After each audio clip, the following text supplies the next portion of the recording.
everybody, it's Stewart Swerdlow. And Janet Diane Moria Swerdlow. And this is the Expansions News Podcast for Mother's Day week, May 2017. Happy Mother's Day to Thank you. And welcome back, because I have missed you these last couple of weeks. You did miss me? I did. Well, because I had so many interesting stories, you didn't get to hear about them. Well, I have interesting stories. I lived Yeah. instead of having to, hear about them. Yeah, well, I had fascinating stories, so I would have loved to have heard your takes. So you'll have to go back and watch the old podcasts. All right, and then I'll tell about my trauma after. All right. And then I'll do the news first, and then we'll do my trauma stories. I don't want to hear too much trauma stories. Oh, well, I want to hear good things. Or you could read my blog. I think they should read your They blog. should just read my blog. Because it's all in your blog. I'm losing my voice. That's because you were yelling and screaming at me too much. Yeah, well, because I missed you so much, I had to get all my screaming out. Yeah, well, I hope it's done. Yeah, I hope so too, because I don't have much left in my voice.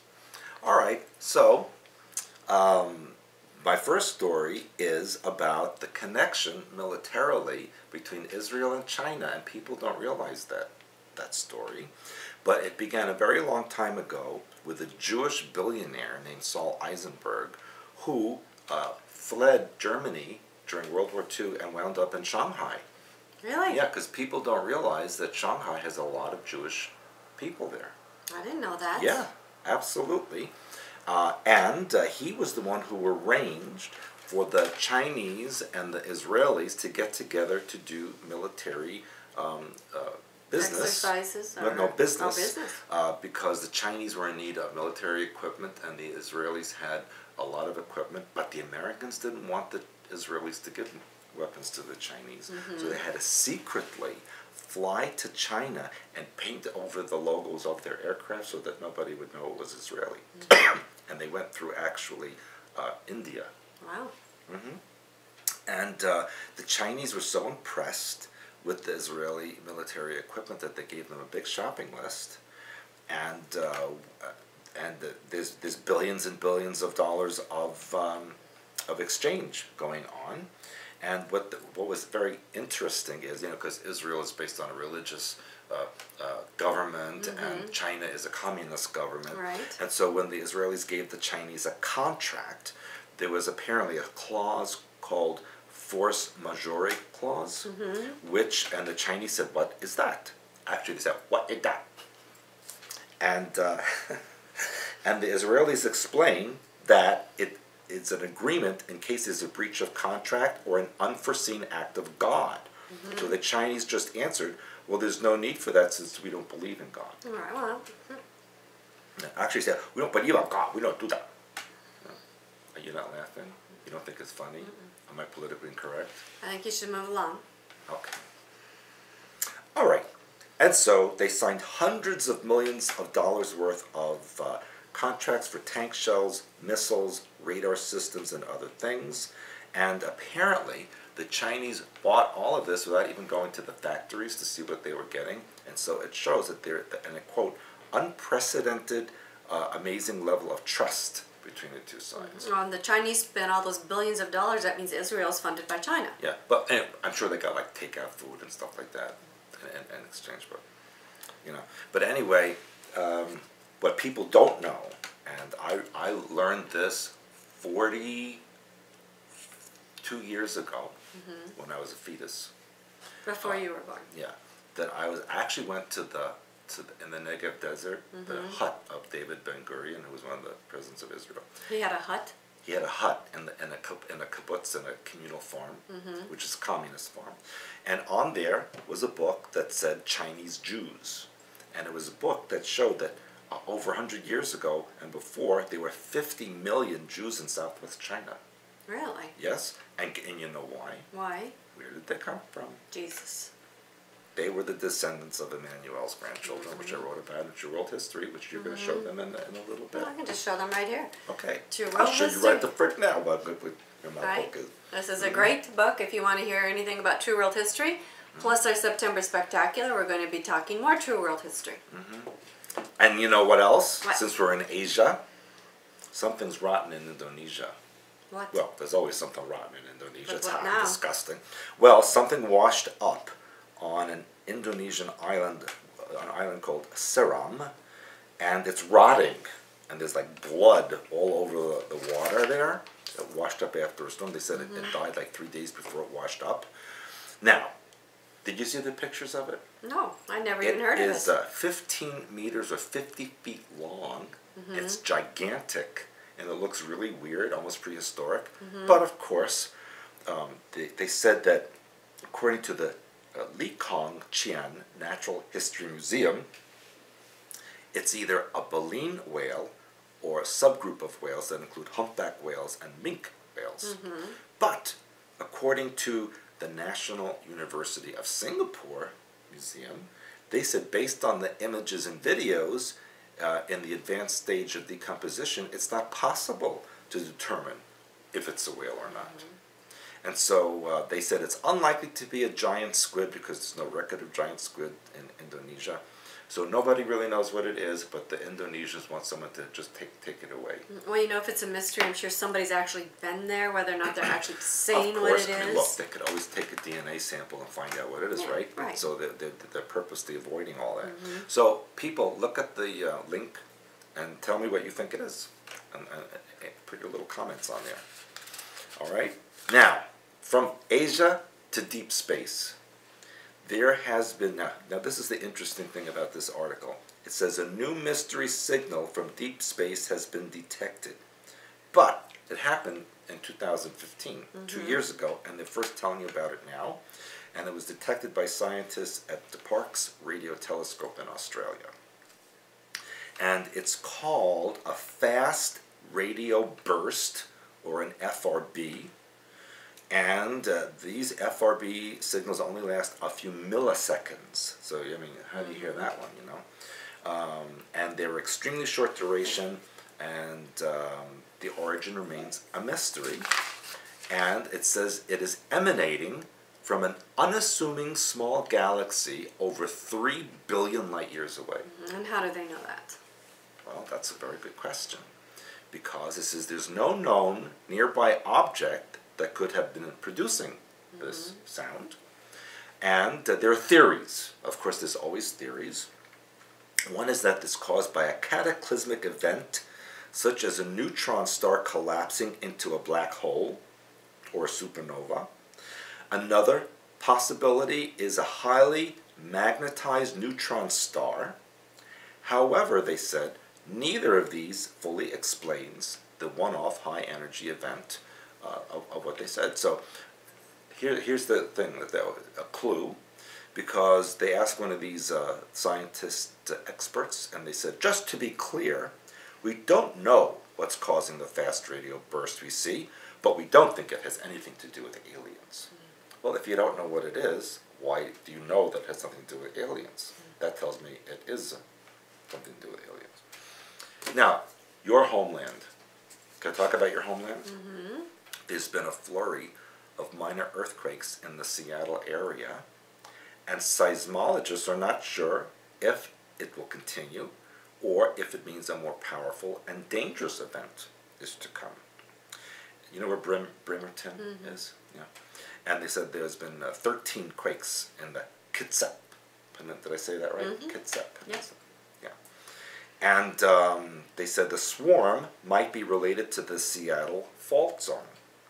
But the last time that fault ruptured was 1,100 years ago. Do you remember that? Of course. And how did they figure that one out? Well, and here's, because you lived in this part, it said it was at least a 7 magnitude, and it thrust up the shoreline of West Seattle. That's where you lived. Yeah. So if it wasn't for that earthquake, you wouldn't have had a place to live. Maybe not. Yeah. And also Bainbridge Island was thrust up 20 feet or more. But they said, according to this expert, remember, these earthquakes are very far below the surface and can therefore not be of any of the Seattle fault strands. No. But then it says, but we really don't understand what causes these swarms. So they don't know anything. So I would say if you live in Seattle or Vancouver or anywhere Portland, on the Pacific, anywhere along the Pacific Rim. I'd say you better get out of here real fast. Well, I've been telling them that for a number of years, so sooner or later, see what happens. All right, are you ready? Well, maybe you should go back and investigate. I don't think so. No? I have a lot of stories. Are you ready? I'm ready. Okay. Did you hear about Donald Trump's meeting with Russian Foreign Minister Sergei Lavrov? I have heard about it. A photographer from a Russian state-owned news agency was let into the Oval Office at that time without permission.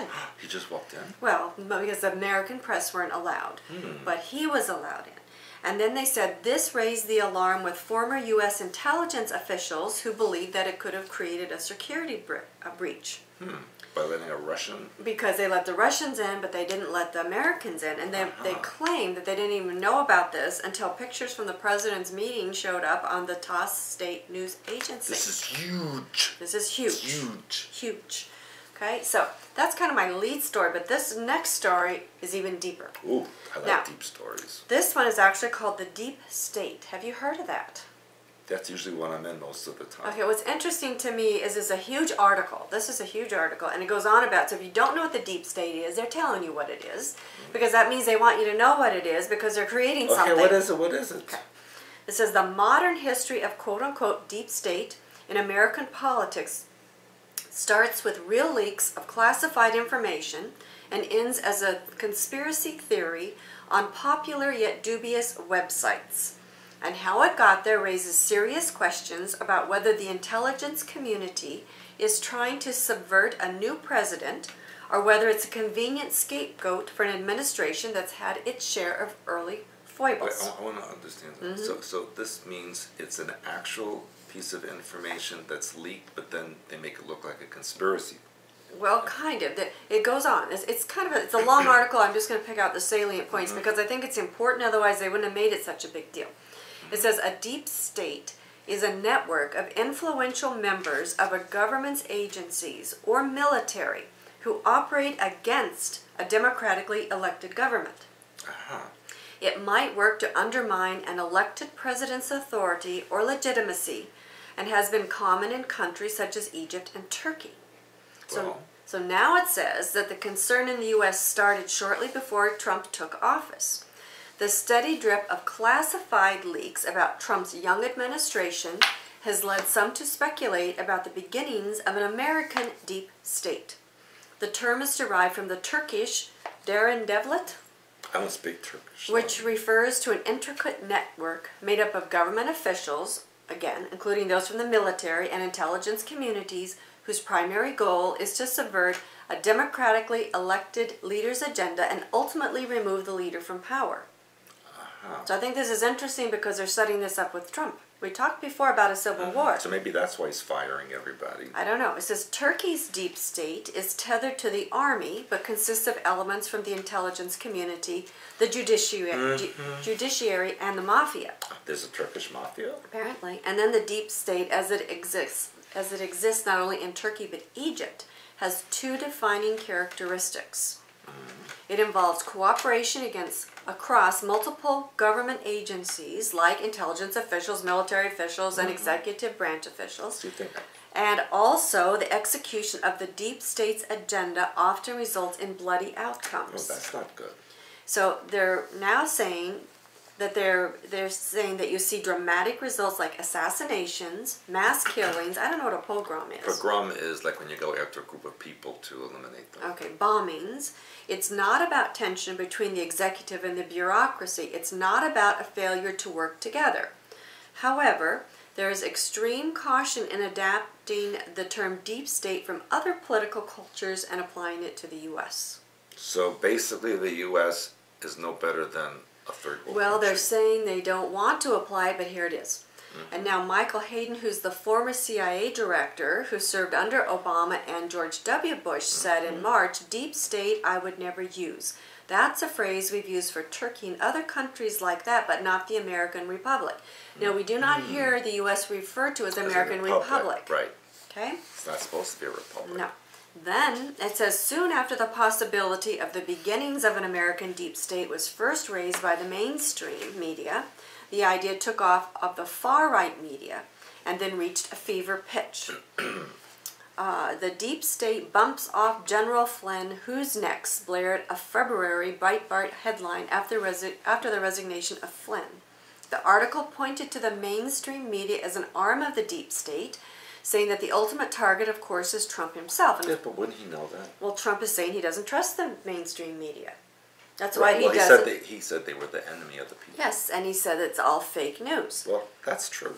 Fears of an American deep state powered by intelligence leaks, which started out as mild speculation and reached the heights of conspiracy theory, made their way to the halls of Washington. Trump's loyalists point to the intelligent leaks as a key piece of evidence that they say supports the existence of an American deep state. Then they've consistently singled out Trump's chief White House strategist, Steve Bannon, as a source of knowledge on the American deep state. Bannon is former head of Breitbart, a largely Trump-friendly outlet that has published a slew of articles asserting the existence of an American deep state. See, they say this every other word, that, right. So that somehow, and plus I'm wondering if deep state might be a programming trigger that it's they're... also a deep, it's a trance. It's like you go into a deep altar. And this is a long article, and like every paragraph it says this deep state like several times. Then Iowa Representative Steve King said, "We are talking about the emergence of a deep state led by Barack Obama, and that is something we should prevent." He's around still? Apparently, a former House Speaker Newt Gingrich also believes in the deep state, saying, of course, the deep state exists. There's a permanent state of massive bureaucracies that do whatever they want and set up deliberate leaks to attack the president. This is what the deep state does. They create a lie, spread a lie, fail to check the lie, and then deny that they were behind the lie. Well, that's what they say Trump does. And the deep state does not exist in fact, but it exists in the minds of Trump supporters, and that's just as much a threat to society. So I thought it was the article went on and on and on about this deep state thing. So I think there's obviously they're putting something in the minds of the American people that were it's a trigger word, trigger term. Yeah. Yeah. And then let's see, and then we're moving right along, out of politics into other things. There's an archaeologist named Steve Holland. It has a team of people that recently completed an extensive analysis of mastodon fossils that were excavated in California, and they were shocked by what they discovered. What did they discover? That the findings went against nearly everything that we have been taught about early human history. Well, I am so shocked. True world history, people. Shock and disbelief set in because we knew that our conclusions would be so controversial. What are they? A very heated scientific debate is now raging over the team's study published in the Journal of Nature. The paper holds that early humans modified the now extinct large mammal's bones around 130,000 years ago, which means 128,000 years before Christopher Columbus was in North America. And so what does that mean? Some 115,000 years before humans were thought to have entered North America. Yes, but we know that's not true. We know it's not because we know the truth, but what they're teaching, so they're changing mainstream history. So they had to dig to find these bones that they say were modified. that were in a deep state. Yeah, there you go. Very good. That's very good. Sounds as you. good as what I might have done. I'll continue with that theme as you go. Well, here's more because now there's fossils that were found that could rewrite the history on Earth. Okay. So researchers found 3.5 billion year old fossilized microbial deposits in again Western Australia. How do you find microbial deposits? I mean, you have to really look really close. And into the microbes, I guess. You had to dig deep into a deep state, right? Right. They could provide clues on the emergence of life on Earth and other planets. Ooh, so now we're not only looking at changing the history on Earth, we're looking at changing history on other planets. And they found this in Western Australia. That's where Perth is, where I used to do seminars. Ancient hot spring deposits could help unlock these mysteries and provide clues for scientists searching for extraterrestrial existences. They just have to come to our house and find out. I know, we have that here. It says that this is interesting. It suggests that life might have evolved on land rather than deep in the ocean. Really? So now we're seeing life was already on land 3.5 billion years ago. And believe it or not, they're tying it into Mars. My homeland. The deposits are the same age as the crust on Mars, which makes hot spring deposits on the red planet a target to find their fossilized life there, which means that they formed at the same time and, you know, tying the formation of Earth to Mars. I see. So I thought that was interesting. And then one more alien life form. Okay. A college professor, Jason Wright, who works in the astronomy and astrophysics department at Penn State University, thinks that aliens were here billions of years before humans. Well, duh. He believes artifacts of so-called technological species may exist in our solar system. Yes. And this is from a mainstream Well, good for him. astrophysicist. He published a paper in one of Cornell University's papers saying that we may soon discover techno-signatures left behind by another species. Okay, so let me translate, because Cornell University never print that, ever. Right. But that means they're going to be releasing something soon about this, so they're publishing this and say, oh yes, there was a paper done on this Absolutely. just before. He suggests that this other tech-savvy species, which is supposedly unknown to us yet, could have lived on, guess where? Where? Mars, which we just heard about, a pre-greenhouse Venus, or here on Earth. So he said they could have lived on these 3 planets, Venus, Mars, or Earth. But he says that their techno-signatures would be buried because of erosion and plate tectonics. Don't you think that? He says that. But we're about to find evidence. Yeah, because we're in the deep state, right? Yes. We're digging in there. He says, There you go. proof may be found under the surfaces of Mars, and get this, and the moon. And the moon. Interesting stuff, Well, huh? I've been to all those places. Yeah, so I think that's interesting. Now, moving along You don't to... need a passport to go there. No, not yet, but probably one day. Now, this was interesting to me because deer, I always thought deers were herbivores. I thought deer... Well, you know what? Well, I know what you're going to say, but go ahead. Yeah, I think that we shared I this said one. there's really no such thing as an herbivore. Right, because they eat bugs and everything Right, else. Well, exactly. apparently deer eat small mammals, let me see, or birds, and occasionally other meats. I didn't know that about Yes, deer. but there's more. Yes, I'm going to tell that. Okay. But apparently, which of course I didn't know, that the Texas State University has a 26 Yes. acre area where forensic scientists study how human bodies decompose in the wild. I read that a while ago. So that Yeah. means that they must strew this 26 Right, acres with with human dead bodies. to see how they decompose, Well, and then only they in study Only it. in Texas. Right. Except in Texas, how would you know the difference between dead body and a regular Texan? Well, I don't know, but anyway, apparently a motion-sensitive camera caught a deer eating human remains. There you go. So it says, I just thought it was just a crazy article, but it says that this. They're not so dear after all. I guess. But anyway, so I learned something new. This was written up in the Journal of Forensic Scientists. This is, to them, is like a first. Yeah. But apparently if deer have a choice. They'll eat your butt. Apparently so.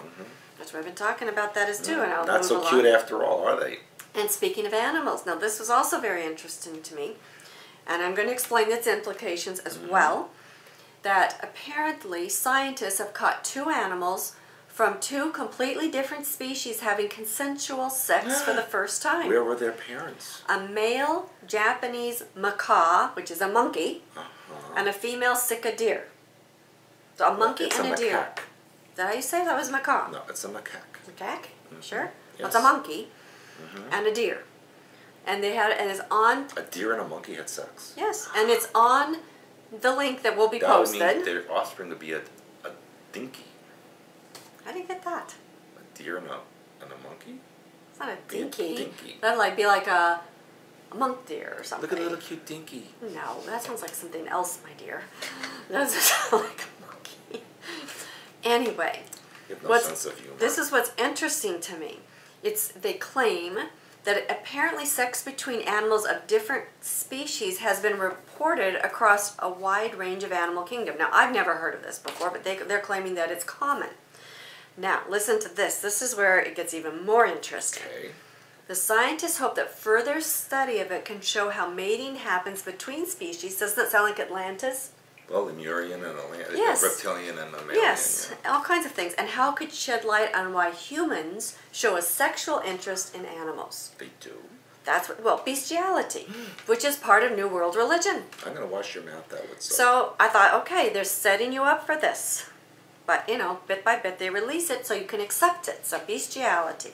Because then they also talk about how that, you can't mate two species you of can, animals. you And can, now actually. they're telling you, hey, this is normal. Isn't a mule a cross between a donkey and a horse? So that's 2 different. Well, it's not quite as different as, say, a monkey and a deer. Yeah, how would they even do that? Well, it showed it. So That's if you like- want to see, go look at the video. Really? They showed you that? Yeah. It's like animal porn? Yes. Wow. And by the way, there was a study, which I didn't write about this, that men who watch porn have a real problem having relationships with females. They can't relate to women, and so therefore they're more isolated and they don't have good relationships. And so it can basically destroy their ability to have a healthy relationship. That's like every man on the earth. No, apparently that's what they want, because then that destroys the family.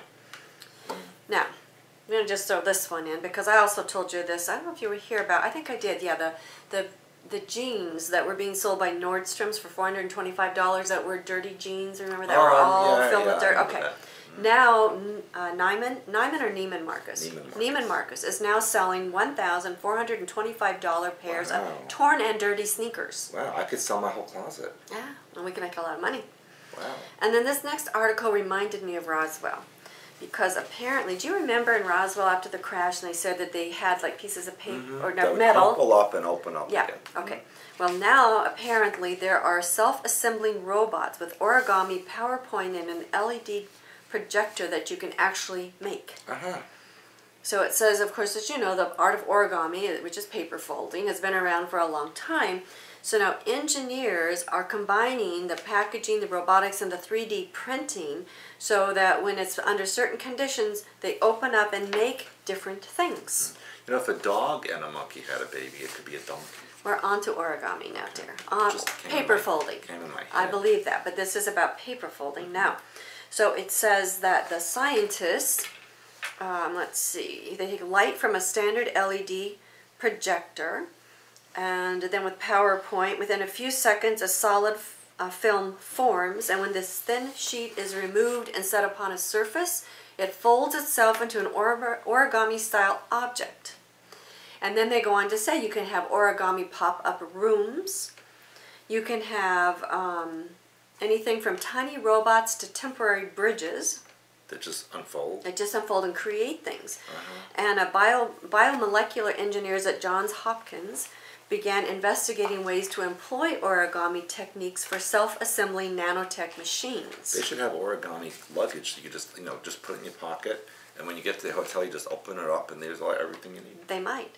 It says the team designed mathematically precise nets of tiny flat plates that, when heated to a specific temperature, fold themselves into complex geometric structures like 12-sided dodecahedrons the size of a dust speck. Very, very tiny.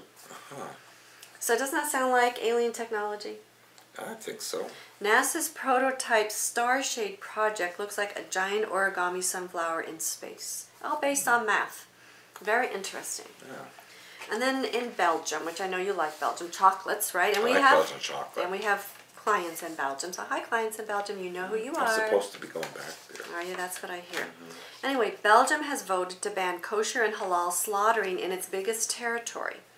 The Egyptian Jewish or European Jewish Congress, I didn't know there was a European Jewish Congress, did you? Why not? It condemns the decision as the greatest assault on Jewish religious rights in Belgium since Nazi occupation in World War II.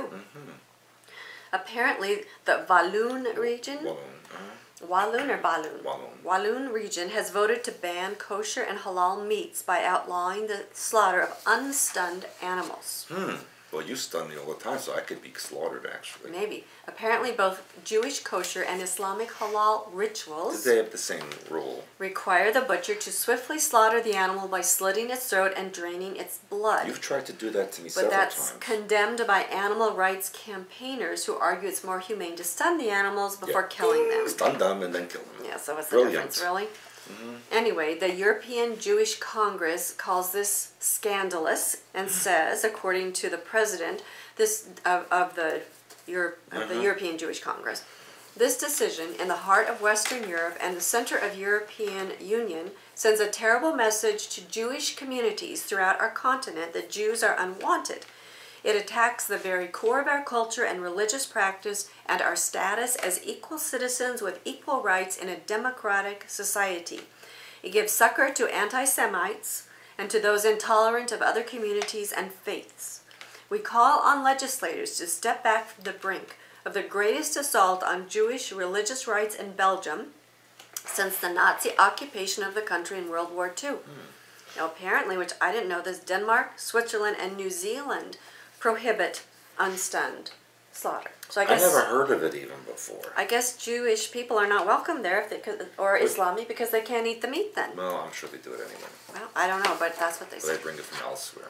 Now, I have also been talking while you were gone about how I believe, as part of New World religion, that there will be ritual human sacrifice. Oh. And they're making it I've so already that said people are getting used to that. And I've been talking about Facebook Live and posting the deaths, unfortunately. Now, here's a new twist on that. In Utah, a Spanish Fork man, 18 years old. Spanish Fork is the name of a town. In Utah, yes. Apparently, he was accused of murder after the body of a 16-year-old girl was found hanging from a tree in Payson Canyon. Apparently, investigators were called to Maple Lake Campground in Payson Canyon after a group of turkey hunters spotted a 16-year-old girl hanging dead in a tree. But this is where it gets quote-unquote interesting, for lack of better words. The sergeant in charge of the investigation said, as they were conducting that part of the investigation, a young man comes up to them and says, "I know who this girl is, and I was here when she died." That's a good idea. He was a friend, and I put that loosely, of this 16-year-old girl. Apparently, at the scene, they had receipts that showed this young man had bought the girl a rope and an aerosol spray can to huff while she stood on a rock with a rope around her What neck. does that mean, to huff? I guess, like inhale, I guess. The word they use was huff. They do that with spray cans? I think they do. It's supposed to make them high, I think.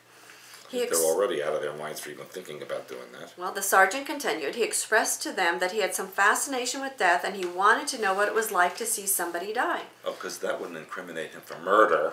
So, well, I guess he figured if he didn't commit the murder, but he bought her everything. He sounds like a real smart kid. And then he used, well, they call him not 18 years old a man, although to me I agree with you, it's a He's kid. not a man. He allegedly used a cell phone to record a video of the girl's death. So he recorded her. Please tell me they arrested him. Yes, they recorded her. Her weight goes down on the rope. She's hanging there. He does nothing to try to talk her out of it, does nothing to physically keep her from doing it. In fact, while she's doing this, he goes up with the recording to check on her to see that she's dead, and then he leaves the scene. And where was his parents? Not in the park. So anyway, he was booked into Utah County Jail. But this is the point. First of all, he records her suicide. There's nothing in his mind that clicks in him that says this is wrong and I should stop her. You know why? Why? He's in a deep state. That's very possible. It says the investigation is still active. The girl's identity has not been released. But again, here we go. People are getting desensitized to death. They don't even realize this is wrong. Well, they're recording suicides on Facebook all the time. They are now, although they're supposedly trying to stop it. But as I said, this is going to be part of ritual sacrifice. So, you know, part of it. Okay, so now we have bestiality already today. We have ritual suicide, or killings going on. Yeah, you make life very interesting. Yeah, and the next we have gender. I just had fault lines and The first gender-free Best Actor in a Movie category at MTV Movie and TV Awards. There's a gender-free Best Actor category. Yep. Emma Watson praised MTV for holding genderless awards as she collected her trophy for Belle Disney's Beauty and the Beast. Leave your genitals at home, people. And then it goes on, of course, we have to tie it into God, right? We do? We do. So here we have it. Taraji, I guess that's how you say it, P. Henson, collected an award for, it must be a movie called Hidden Figures. And he told the crowd, I guess it's a he, Taraji? I don't know. This person said, I'll say genderless, so I'll just this person. Don't use it correctly, you could be in trouble. I know. Quote, God is very clever. He made us all different for a reason and we better figure it out. Unquote. So, okay. Then, in a historical departure, both men and women were featured as nominees in the category for Best Actor in a Movie. With non-binary actor, I guess that means it's not a robot. I had that defined once before, but in my head it still means it's not a robot. So if they're non-binary, they're not a robot. This actor's name is Asia Kate Dillon, from, it must be the name of a movie, Billions, announcing the recipient of the Golden Popcorn Trophy. The heck's that? It's a new trophy, I guess, called the Golden Popcorn Trophy. And I guess Emma Watson was in... Harry Potter. Yeah, Harry Potter. So it said that the former Harry Potter star also thanked Dillon for educating her and went on to explain how the live-action Disney feature promoted inclusivity. That's a new word. What does that mean? It means whatever, anything goes, whatever you want to be. I know I speak English, but I don't understand any of it. Yeah, I know. I've had to look up these a lot of times when I do, and I have to define it so I can tell you what I'm even talking about, because I don't know. But anyway, so non-binary actor means it's not a robot, I guess. Anyway, then Good Morning British host Piers Morgan said, gender-neutral awards, just what the world was craving. I can't think of a better recipient than Emma Watson, a great flag bearer to all things gender-neutral. Do we need to have men and women, he questioned. Now listen to this one. I know what you're going to say. I just know it. Shall we call you woes? Woes? W-O-E-S. Shall we call you woes? Woe is me. You become woes. To me, I'm sorry. It sounds like hose. Well, yes. That's what I thought you would say. He Well, says, I thought about it. okay, well, at least I knew I'm picking up on your thoughts.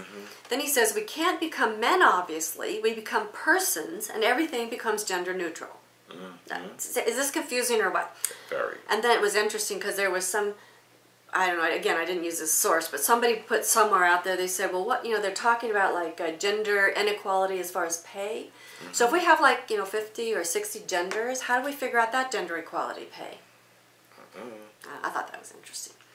And here's a new tattoo. Now, you know how I feel about tattoos. Yeah, I love tattoos. Yeah, you know how I feel about it. Anyway, there's a new tattoo that has sound waves. Ooh. Can I get one?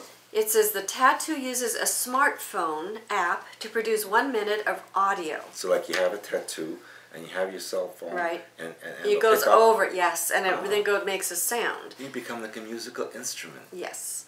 So the app generates a sound wave pattern based on 1 minute of audio, which can be spoken word, music, or a series of noises. What if you want like a whole concert? It's only for 1 minute. So they put the pattern, it's inked onto the skin. 24 hours later, there's an overlay that gets read by your smartphone. So anyway, and what I tell you is, the company that's doing it, they're planning to partner with tattoo artists around the world who will then become certified to carry out designs. Now, I've told you for a long time, remember they used to tattoo, the Nazis tattooed the Jews, okay, and they were forced. Now nobody, Jew tattoo. Nobody is forcing you to get these tattoos. People are lining up like droves, and I'm going to remind you of the dangers of tattoo ink on your body. What if which they use organic? They don't. They're filled with iron and lead and nickel, bacteria, arsenic. It's all. What if I got one that said "I love Janet"? No. And my thigh just looked That's like, not a way. Janet, I love Janet. Over. No. It says, as the popularity of getting inked rises, so do concerns about it causing cancer, genetic mutations, toxic effects on reproduction, allergies, or other adverse effects on health, including damaging the body's lymphatic system, is probably significant as well. Plus, if you have enough metal in your body, it goes into your internal organs and damages those. And if, God forbid, you need an MRI, you cannot even go through an MRI machine. So do not put tattoos on your body. I'm sorry. Do not volunteer to be an experiment and all this crap. Well, just what do you really think about it? Yeah. And now, speaking of ritual and all this other stuff, this was interesting to me. The new meat is goat. Ooh. Now, we have talked about the Gotthard Tunnel, that opening up in Switzerland, right? Right. And all of that goat stuff that's being shown to you. We talked when you were still here about the pants that unzip and show your butt, B-U-T-T. I talked about the lady with the giraffe head that looked like a goat head to me. And goats are an astral ritual. Represents the Baphomet. Yes. And so the more they can put the goat frequency out there, the more they can bring in that Baphomet astral frequency here into this reality. And if you eat it, and there are cultures who do, because... Yes, but I've had goat. Yes, but the point is it's not a popular meat. It's not? Now, if we think of beef, beef is a herd mentality. If we think of buffalo, it's more an aggressive mentality. Now we have goat, which is the Baphomet astral mentality. Now, goat is eaten, they call it a red meat, can be eaten by Hindus who won't eat cow and Muslims who don't eat pork. So therefore, they're pushing goat. As the new... You have a goat burger. Yeah. And also we talked about like all the butts, like for instance on the celebrities. You know, it used to be women wanted nice slim physiques. Now they want to have this huge butt. Yeah, I don't understand that. Well, because it's the goat. No, it's because what's her name, Kardashian. Yeah, but why are they using that? And she's, you know, what do we say, Armenian? I think she has an entire goat in her butt. Yeah, she might. But the point is still, it's about goat ritual symbolism for Baphomet, and that's why they want everybody to look at that. And speaking, I've got a couple follow-up weird stories, which we've kind of talked about this before, but I noticed that they're showing more, but there's a little girl who was playing with her toys in her nursery. Her parents have the surveillance camera, and the doll's hair starts to move. All by itself. All by itself. And we've seen this on and off, but remember, the original purpose of dolls was as a vessel for astral entities. Okay, so that was really the purpose. That was the purpose. And so that's why a long time ago dolls were made without any faces, because therefore it could hold in the entity. And so that's just the reason why a lot of ancient cultures, when you dig them up, they have all these dolls, because it had to do with religious significance because of astral entities and vessels, which I believe they're going to be bringing back with the New World religion. Now the last story. This is Mother's Day here in the U.S. And elsewhere. I know in Germany I saw a sign for Mother's Day for today. Okay, well there was a commercial put out by Skittles, and some of you may have seen that by now. This actually, I think, was aired in New Zealand, and I'm not sure when New Zealand Mother's Day was. But there's an older woman seen eating Skittles, and that's where they focus on it. She's eating the Skittles. Yeah, her young adult son, which a young being, I would say maybe early 20s. It was disgusting. Is sitting by her. So she'll put a Skittles in her mouth, and he goes, lemon. Then she puts another one in, and he goes, orange, and another, he says cherry. Because? Then the camera pulls back, and they see a large, oversized umbilical cord coming from her vagina. And I was going to say nether regions, out from under her vagina. dress. Speak English. Nether regions. And it's deep about state. This big, and it snaked out across her lap and went up. He had his shirt pulled up and attached to his belly button. It's really freaky. And then he says, hey, oh mother, I love eating Skittles every time you eat Skittles. And stares at her adoringly. Remember, she's an older woman. And then she looks back and she says, I love you eating Skittles every time I eat Skittles. And then, this was also weird. This is the weird part. He says, I miss Dad. Now, that doesn't make sense. And then the camera pulls back again, and an announcer comes on and says, Happy Mother's Day. So, freaky. To me, this big long thing looks very sexual. It was really disgusting. It looked like a giant, penis. It really was horrible. And it, to me, again, incest, pedophilia, and now we have the older woman and the younger man. This reminds me, I'm sorry, of Emmanuel Macron and his 24-year-old wife. That's very upsetting to who, say. like I said, he was only 15 when he met her. We talked about Celine Dion. No pedophilia there. Meeting when her husband was 12 or she was 12 and her husband was 39. I talked to you about Shirley Temple Black, kind of the same kind of things before. What are you talking about, Shirley Temple? Yeah, so there's a lot of imprinting going on here that you really have to look for, and that's what Stewart and I show you, is how to find these trends so you can see what's going on and protect yourself from going into a deep state. I wouldn't eat Skittles anyway. So, in this book, Healing Archetypes and Symbols, specifically, we have this one called The Brown Merger Self-Integration. If you use this at the pineal gland and the reptilian brainstem, which is down here, so at least 2 of them, this will help hold you together so you will not be triggered by the programming. There's how to protect yourself here, the ultimate protection sign. It's wealth and prosperity. Yeah, but I want to tell them specifically about what to do with all these things so you don't get triggered by these kind of things. It's terrible. So this one is an amazing, amazing book that will help you. And True World History, again, if you want to know what's really going on in the world, and Blue Blood, because I read you a segment out of this that Dr. Phil talked about on his article when he was supposedly revealing those rituals, which Stewart wrote about in here in 2002. So long before Dr. Phil. Yeah, who does he think we have been talking about this for decades. So it's not new. He's not even a real doctor. It's not new to us. Okay, your foundational, The Hyperspace Helper, Decoding Your Life. These 2 books you need to add to your library, because this will teach you how to take care of your own mind and how to be your own teacher. Okay?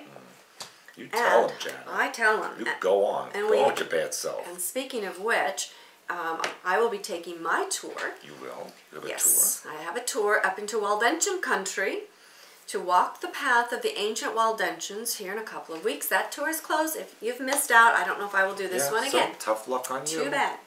Then in June, you have exciting news. Where will you be? I will be on the island of Nevis. Princess Diana went there, you know. She did, yes. Yes. And I'll be the Crown Prince of Ethiopia. Government officials from the Dominican Republic, and people from Europe, and all kinds of places. Yes, there's a major healing activation going on there that is part of Atlantis that a lot of people don't realize. So it is open to the public. We have information on the site. Yes, and I will be having all kinds of exciting things Yes, happen. and we will tell more about that later. And We will? also we will Okay. tell a lot of details in our September Spectacular class. So you want to attend that event. And in between our September Spectacular and June, we have July, which we're, again, still finalizing those events. We do have the date, July 8th. In Glen Cove, New York. Yes, and it will be One Day with Stewart and I, and it's a very exclusive event. It will be 15 to 20 people tops will be able to come. Right. And if you're interested, before we list it, please write Patricia, customer support at expansions.com. She's gathering a list, first come, first serve. Okay. Okay. I didn't even know that. Yeah, well now you do. And then we have in October. Well, first we have. I did that. Oh, you did. September Spectacular. Oh, I said in between Nevis and that Oh, I is thought this. you were talking about this one. We did. But we said between this and this, You we know, have I that. must have been in a really deep state and I didn't. But no, realize, September yeah. Spectacular, we'll tell you in September. That's the month of September. That's why we call it September Spectacular. Duh. Does that make it you happy now? I But we think, will well, be, Maybe can you eat something with the Skittles or something? I can taste it. maybe, because I don't want to be connected like that. I'm sorry. Okay, October, our bus trip, Magical Mystery. I'm not driving the bus. This is, we're going to be going through Roswell and White Sands and where else? Martha And and Big Bend National Park and Fort Davis, Carlsbad Caverns. Ooh, yeah, maybe we'll see some reptilians come out. because we're going to go into the inner earth and talk about all of that stuff. So we're very excited about this trip. That's what I'm waiting for the most. Yeah.